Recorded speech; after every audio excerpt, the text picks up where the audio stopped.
Hi again, brothers and sisters. And this is Alan Vierson, and I'd like to actually do a video that really kind of gets into some hardcore scripture reading. And what we want to look at is some of the numbers that have confused people for a long time that are in the book of Daniel and the book of Revelation. And the picture you see is depicting what the Jewish temple may have looked like during this first century.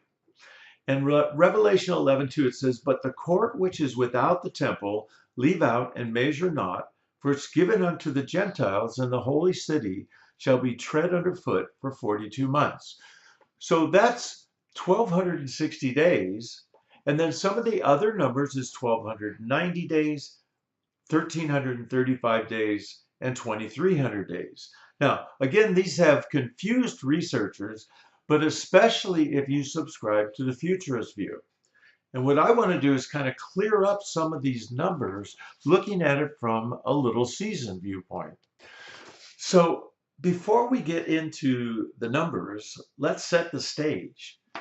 Now, we don't know exactly what the abomination of desolation looked like, but we know the Romans worshiped Apollo above every other pagan god.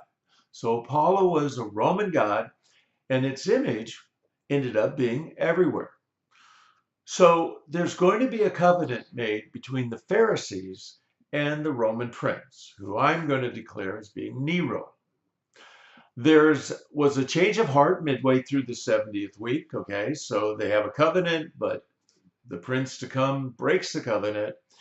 And then you have to look at this as being an inside job. In other words, the Jewish leaders were actually helping the Romans. So in Luke 21:20, it says, "And ye shall see Jerusalem compassed with armies, that know the desolation therefore is nigh."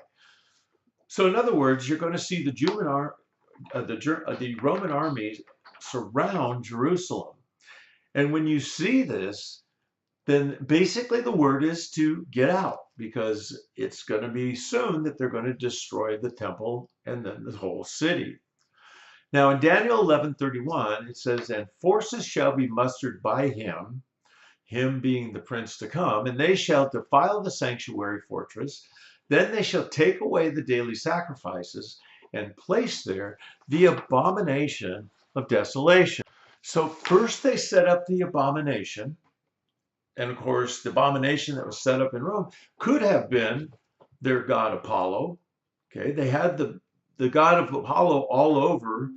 And we saw this actually in the New York Harbor today. It looks a lot like Lady Liberty. And it looks like the Statue of Liberty.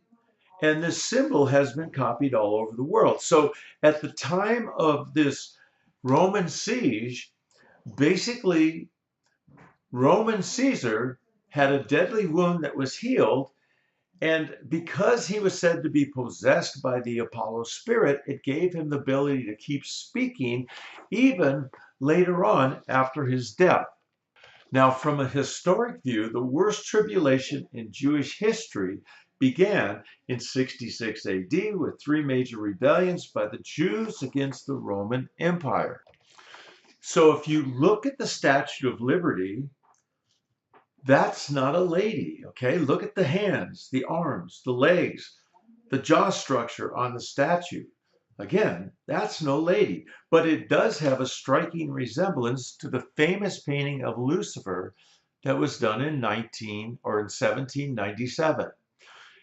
And you have these secret societies that basically had been in the shadows for 1,000 years. Well, 1,000 years because that's when the millennial reign happened.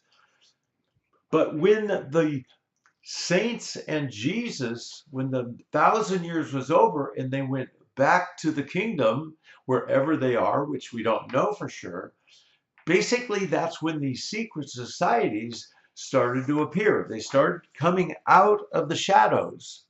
And we know from history and the progression of what's happened is their end goals is to have their satanic members in every branch of government around the world. Now, just looking at some of the hundreds of liberty statues that are displayed on the earth, Most people are unaware that these Statue of Liberties are even placed everywhere. And they do. They symbolize, they're an obvious reference to Satan and his release from the bottomless pit. There's a chain that goes around his ankle. The statue in the middle statue, basically the one that's sitting, has two half-naked subservient men. And if you look, it has breasts on the statue that are androgynous. So the human type looks more like both male and female. So again, we don't know what the abomination looked like because they've erased all the history books that explain what it was. But one possibility was it was Apollo. Now, another piece to the puzzle is there were two princes. Jesus, who is our Prince of Life, and Nero, who is the prince to come. Acts 3:15 says, and killed the Prince of Life, whom God raised from the dead, of which we are witnesses. So again, that validates that Jesus is our Prince of Life.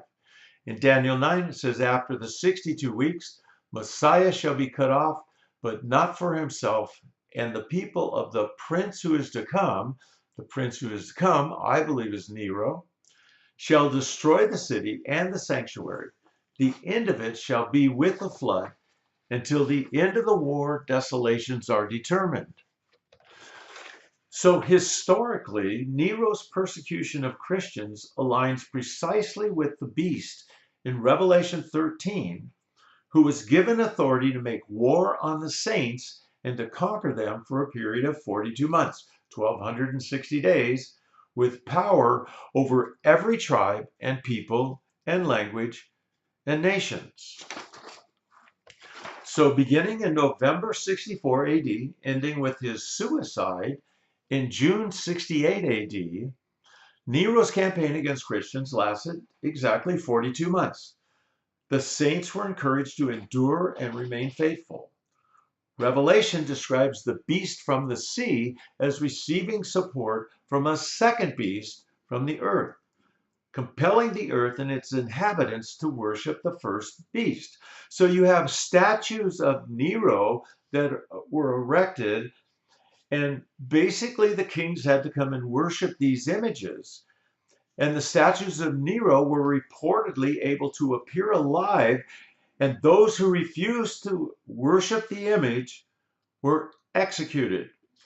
Sounds a lot like the book of Revelation. Now, after Jesus is put to death, another prince, in 66 AD, makes a covenant. And then in 69 AD, Vespasian takes over Rome. And then his son Titus will come to destroy the sanctuary and the city midway through the 70th week. So that's the desolation of the temple. The Jews did not destroy their own temple. The Jewish leaders signed an agreement with Rome to keep their sanctuary sacrifices. Now, Daniel 9:27, then he shall confirm a covenant with many for a week, but in the middle of the week he shall bring an end to the sacrifice and offering. And on the wing of abominations shall be one who makes desolate. So after the abomination is set up, it then becomes desolate. There's the destruction. Even until the consummation, which is determined, is poured out on the desolate. The history books will hide the Jewish revolt from 66 AD to 73 AD. Now, some additional information. This is a map of modern-day Jerusalem and the surrounding areas. Now, there are questions if this is what it actually looked like in the first century. But we know that the Israelites tended to go to Egypt for safety throughout the Old Testament. And the beast that is depicted as having 10 horns symbolizes the authority that was granted to the 10 senatorial provinces and the governors who persecuted Christians and made war with Jerusalem. So now we have an army surrounding Jerusalem, and they're told to flee to the mountains. In Luke 21, then let them which are in Judea flee to the mountains, and let them which are in the midst of it depart out, and let them that are in the countries enter into the counties. Daniel 11, he shall enter also into the glorious land, and many countries shall be overthrown, but these shall escape out of hand, even Edom and Moab and the chief of the children of Ammon. So we know the light of Goshen, that they basically got out and they were protected. In Revelation 12, it says, and the woman fled into the wilderness, where she hath a place prepared of God, that shall feed her for 1,260, or again, the 1,260 days. So this beast that they keep talking about, who had 10 horns, represented 10 senatorial providences, also had 7 heads. And this is identified as the 7 hills of Rome and the 7 kings.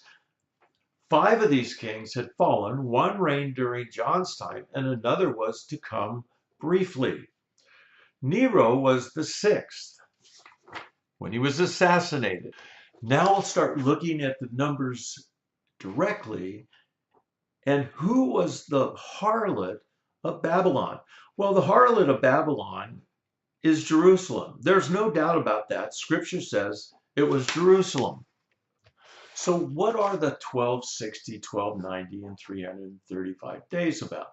1260 is in the front and the 1260 in the back of the 70th week. The first 1260 is the Christian persecution by the Romans in league with the Jewish leaders. The second 1260 days is what we call the Great Tribulation time. The 1290 days is the time when the daily sacrifice is taken away and the abomination of desolation is set up. So first the temple is taken away, and then 30 days later it is desecrated. Okay, so in Daniel 12, and from the time of the daily sacrifice shall be taken away, and the abomination make desolate set up, there may be 1,290 days.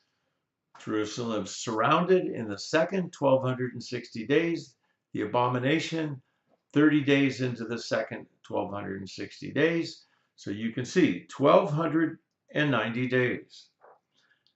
We mentioned in Revelation 11 that the court which is without the temple leave out and measure not, for it's given unto the Gentiles to tread underfoot for 42 months. Now it gets interesting. The 1,290 and 1,335 days. Daniel 8, and when he opened the 7th seal, there was silence in heaven for a space of a half an hour. That half an hour is the 30 days. So basically everybody's told to get out, and they have 30 days to get someplace where they're safe. Daniel 12, 11 and 12, and from the time of the daily sacrifice shall be taken away, the abomination that makes desolate set up, there will be 1,290 days. Now, here's the important part. Blessed is he that waiteth and cometh to the 1,335 days. This word blessed, in the middle of all of this destruction and all of this decimation that's going on, is very important, because basically what it's saying, this is the clearest indication that this is the rapture during this 70th week of Daniel. It gives the Israelites 30 days to escape, and then it gives the saints the ability to escape, and 45 days later, after the 30-day rest, they are blessed, which means they were probably taken up with the Lord.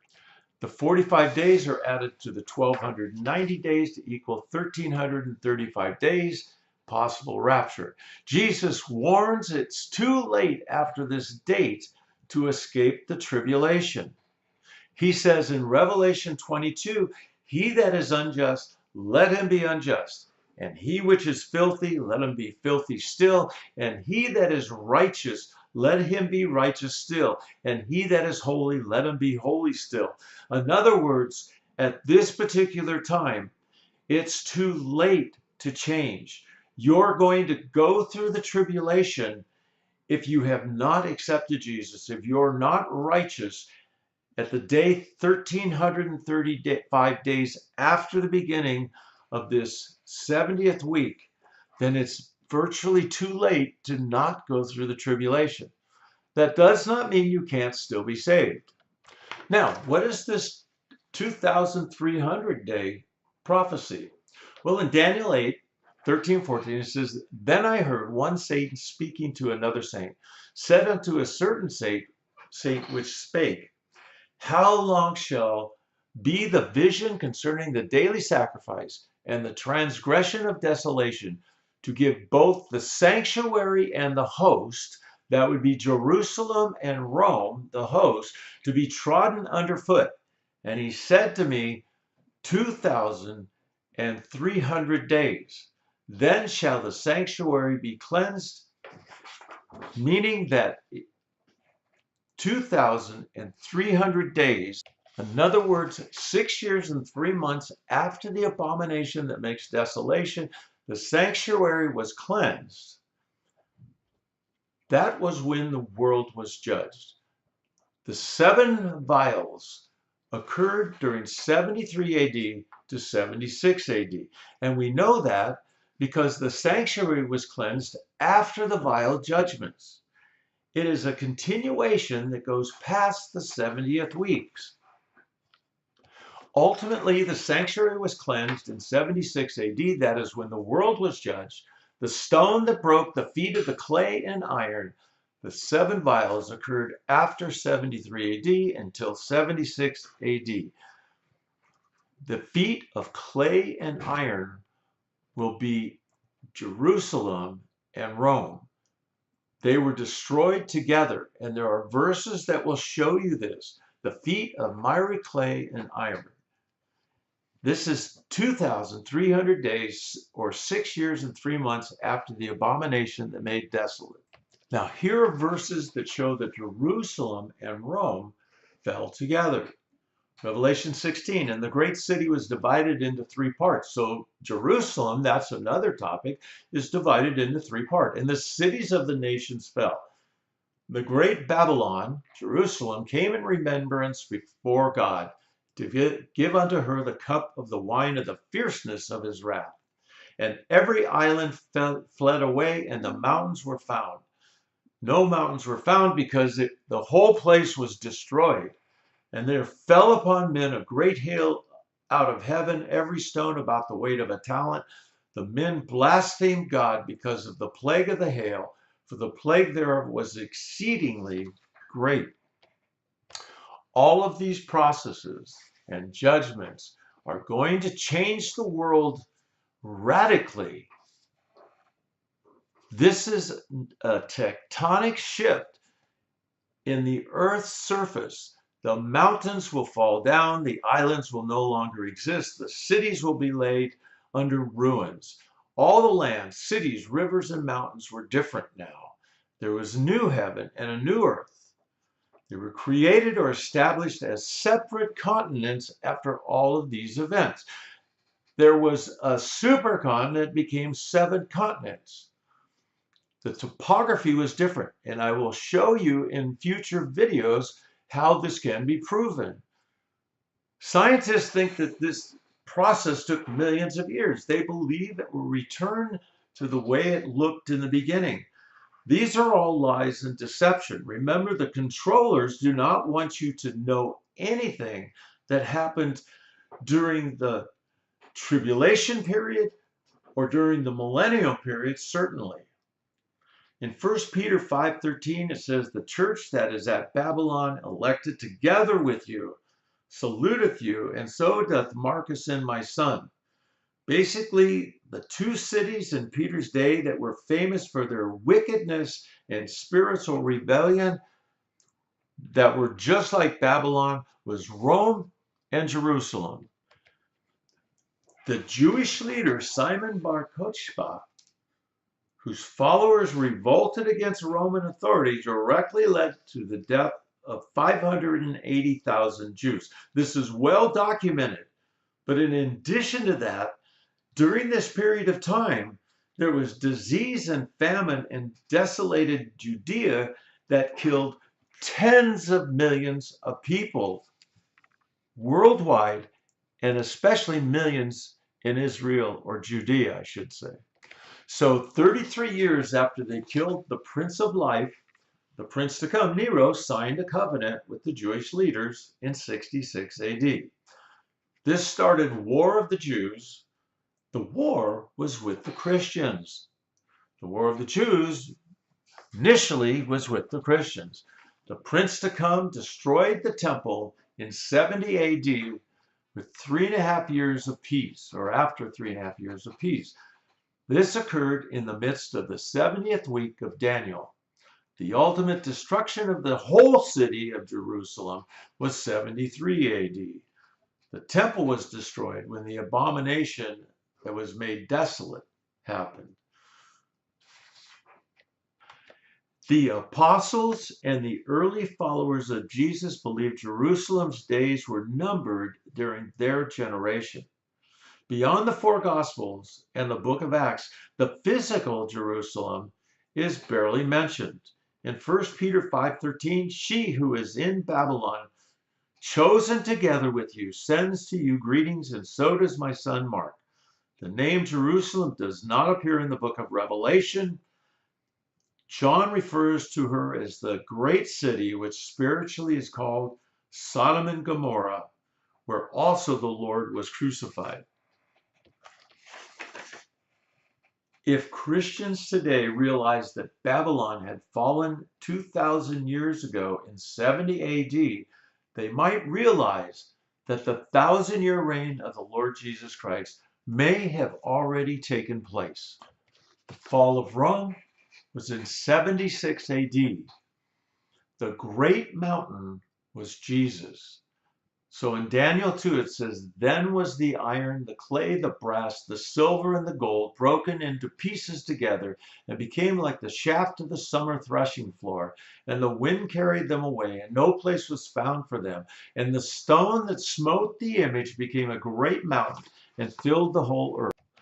This verse indicates that all of the cities and all of these nations were destroyed during this period of time.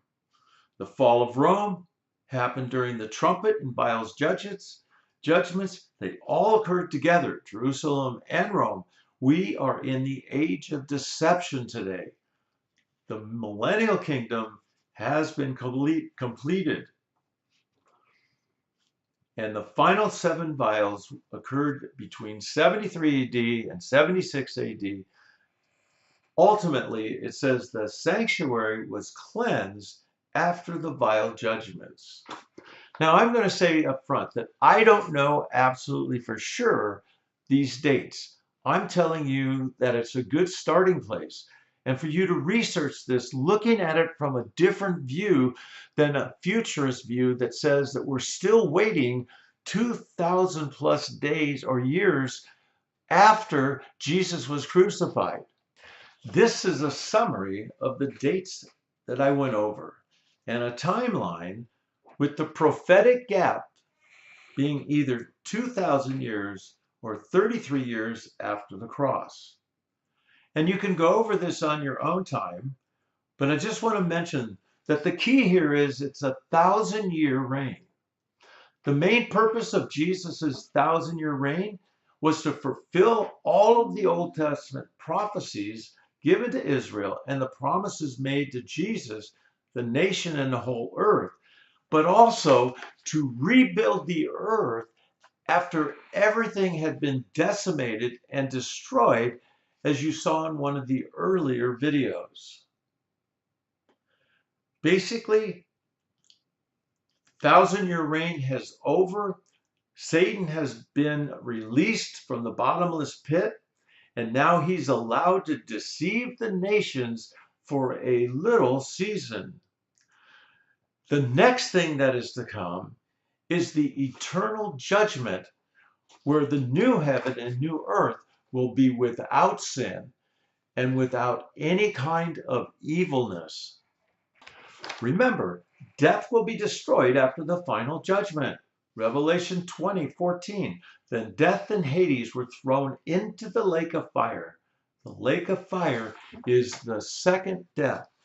Okay, so if this piqued your interest in any way, I will have additional videos that explain some more of these things in details, and I'll show you what our world looks like today to try and explain how this explains what happened in the days past.